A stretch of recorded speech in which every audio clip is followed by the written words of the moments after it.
Good evening students. आज की class में हम क्वाड्रिलेटरल चतुर्भुज के बारे में पढ़ने जा रहे हैं, जिसमें हम चतुर्भुज के विभिन्न प्रकारों को बताएंगे, कितने प्रकार के होते हैं, क्या होता है और कितने कितने प्रकार के कौन से होते हैं। इसको एक एक करके अलग अलग वीडियो में एक एक को डिफाइन करेंगे। चलिए चलते हैं, चतुर्भुज होता क्या है। अभी चतुर्भुज जैसे चार भुजाओं वाली आकृति, चार भुजाओं से घिरी आकृति को भुजाओं से घिरी आकृति चतुर्भुज कहलाती है। चतुर्भुज कहलाती है। चार भुजाओं से घिरी थी, कैसे? एक दूसरे से घिरी होनी चाहिए। जैसे हो गया, इधर से मान लीजिए कर दिए और इसको यहाँ पे लाके कर दिए। ये हमारी आकृति जो बन रही है चतुर्भुज का रूप धारण करती है। चार भुजा होगी, चार कोण होंगे। इसमें चार भुजाएं होती हैं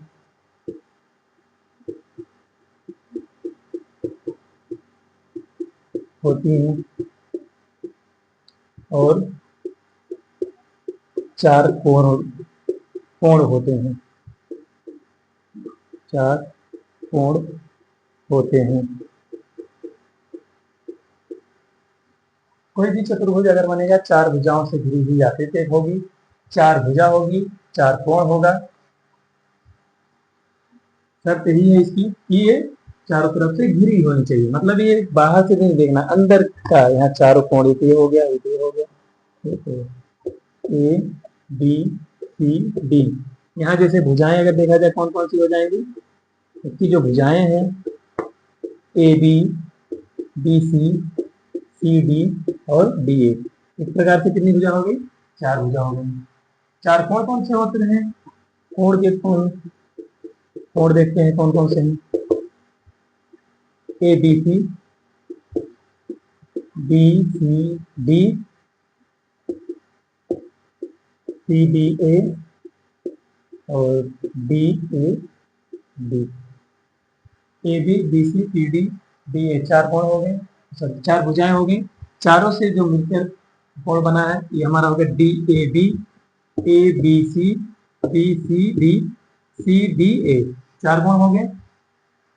अब इसमें क्या होता है और क्या होता है? चतुर्भुज के इसको बी कोण, इसको सी कोण, इसको डी कोण, इसको ए कोण। इस तरह से भी शार्ट फॉर्म में भी लिख सकते हैं, पूरा लिखने के बजाय छोटा छोटा भी लिख सकते हैं। चतुर्भुज के चारों अंतःकोणों का योग, कोणों का योग 360 डिग्री होता है। यहाँ जैसे कोण हो गया कौन कौन सा? ए और बी और सी और डी, चारों को जोड़ेंगे कितना होगा? 360 डिग्री। चतुर्भुज के चारों अंतःकोणों का योग 360 डिग्री होता है। इतना नोट कर लीजिए, बात आगे बढ़ते हैं। एक बार फिर से देख लीजिए, चतुर्भुज के चारों अंतःकोणों का योग 360 डिग्री। चतुर्भुज में चार भुजा होती है, चार कोण होते हैं और चार भुजा से घिरी हुई एक आकृति होती है। ठीक, अरेंज करके आगे बढ़ते हैं इसमें।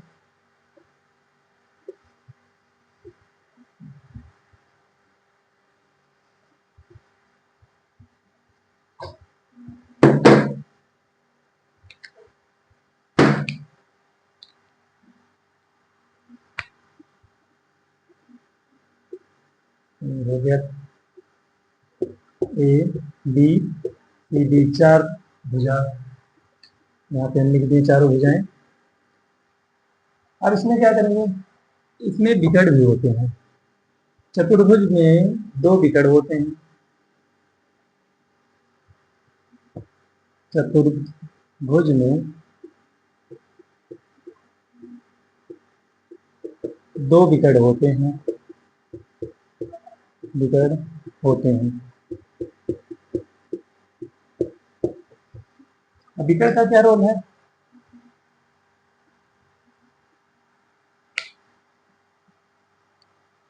विकर्ण में देखते हैं क्या होता है। एक यहाँ पे हो गया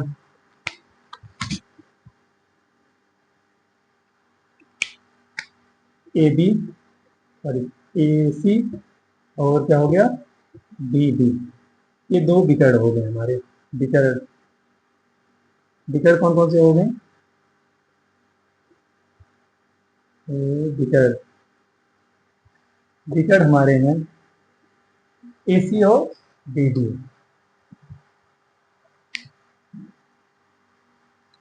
अब यहाँ कुछ और पॉइंट बन सकता है, परिमाप आता है। परिमाप,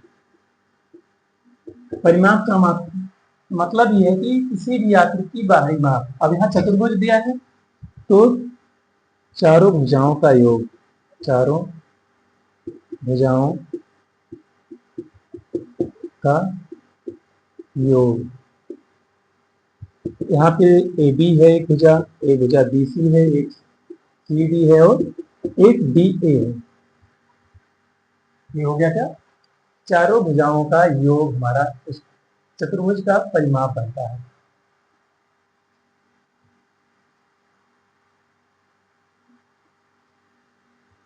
और क्षेत्रफल निकालने के लिए क्या होता है? क्षेत्रफल, इसमें हम क्या करेंगे, इसको हम बताते हैं थोड़ा सा। यहाँ से डालते हैं लंब, शीर्ष लंब डालते हैं एक यहाँ, ये इसको लंब डालेंगे, मान लीजिए यहाँ आएगा। अब लंब अगर डाल रहे हैं, यम एन ले लेते हैं, यम इसको एन ले लेते हैं। क्षेत्रफल हमारा होता है 1/2 गुणे विकर्ण, एक हो गया हमारा विकर्ण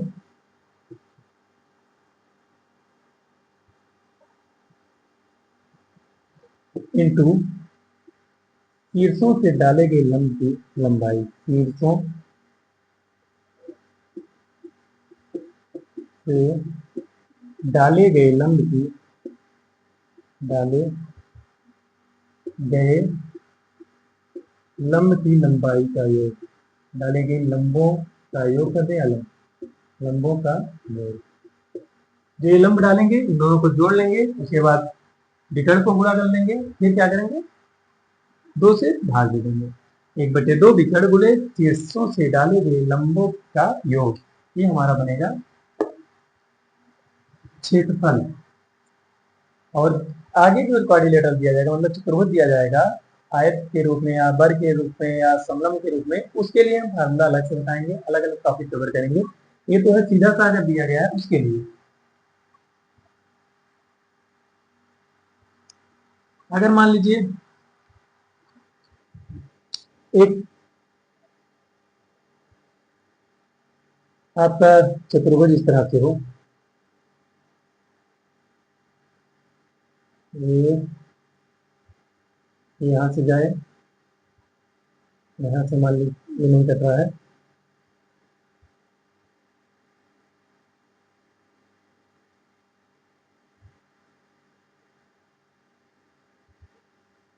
एक ये हो गया, ये हो जा रहा है।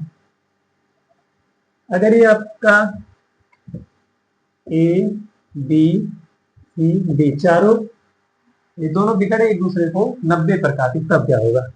90 मान लीजिए हो गया, ए बी 90 हो गया, ए बी 90 हो गया, ए बी 90 हो गया। अगर विकर्ण एक दूसरे को 90 डिग्री पर काटते हैं, अगला पॉइंट लिखते हैं, यदि किसी चतुर्भुज के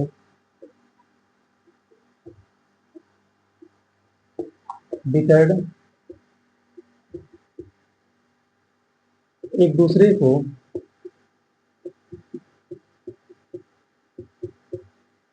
समकोण पर काटते हैं, समकोण पर काटते हैं,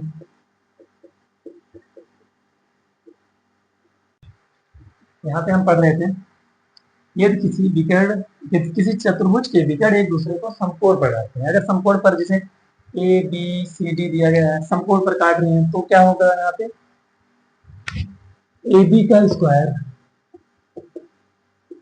प्लस सी डी का स्क्वायर बराबर होगा ए सी का स्क्वायर प्लस बी डी के स्क्वायर के बराबर, ये होगा। और आगे देखते हैं, ये तो हमारा हो गया। अब इसको एक बार फिर से हम थोड़ा सा देखते हैं कि फिर क्षेत्रफल कैसे निकाला जाएगा। ये यहाँ से हम करते हैं, एक बार फिर से इसको बता दें। क्षेत्रफल निकालने के लिए यहाँ शीर्ष लंब जो डाला गया उसका योग दिया गया है। इसका मतलब हुआ अगर इस त्रिभुज के लिए हम निकालते हैं, त्रिभुज ए सी डी के लिए, तो इसका क्षेत्रफल क्या हो जाएगा हमारा, एक आधार है, ये लंब है। त्रिभुज का क्षेत्रफल होता है 1/2 आधार गुणे लंब, ए सी गुणे डी एन है, डी एन कर दिया। और त्रिभुज ए बी सी के लिए क्या होता है, 1/2, इसमें भी ए सी है आधार, और डी एन हो गया। ठीक, ये दोनों हो गया। इसी से हमारा ये बन आया, इसको हम निकालते हैं, दोनों को जोड़ देते हैं। अगर ये एक त्रिभुज पहला, ये त्रिभुज हमारा दूसरा, दोनों के क्षेत्रफल को एक साथ ले लेते हैं तो हमारे पूरे का क्षेत्रफल निकल आएगा ए बी सी डी का। यहाँ से पूरे का निकल आएगा चतुर्भुज ए बी सी डी का क्षेत्रफल। अब इसको प्लस कर रहे हैं, पूरा प्लस करेंगे, प्लस करेंगे तो 1/2 गुणे ए सी दोनों में है। अब यहाँ दोनों को जोड़ेंगे तो D N plus D M हो जाएगा, तो दोनों आपस में जुड़ जाएंगे। ठीक, ये हमारा त्रिभुज के माध्यम से चतुर्भुज का क्षेत्रफल हम निकाल लेंगे। और जो स्पेशल रहेगा उसमें क्या होगा कि अलग से दिया जाएगा, आयत है, वर्ग है, रेक्टेंगल है, रेक्टेंगल आयत एक ही है, वर्ग, समलंब, और भी कोई भी आकृति अगर दी जा रही है क्वाड्रिलेटरल में, तो हम उसके स्पेशल कैटेगरी, स्पेशल प्रॉपर्टी के आधार पर बताएंगे। यहाँ पे क्या था हमारा क्वाड्रिलेटरल जो मेन था चतुर्भुज, उसके बारे में पढ़ना है। ठीक, अब देखते हैं कितने प्रकार के हैं। इसको एक नोट करना चाहो नोट कर लो, उसके बाद आगे बढ़ते हैं।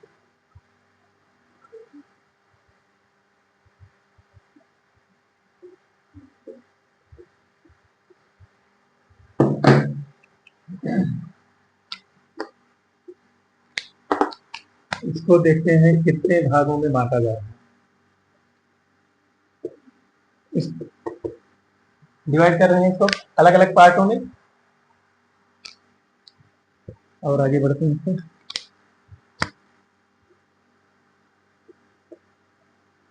पहला जो हम डिफाइन करेंगे उसको नंबर 1 पर समांतर चतुर्भुज, समांतर चतुर्भुज। और दूसरे नंबर पे हमारा है आयत और समचतुर्भुज,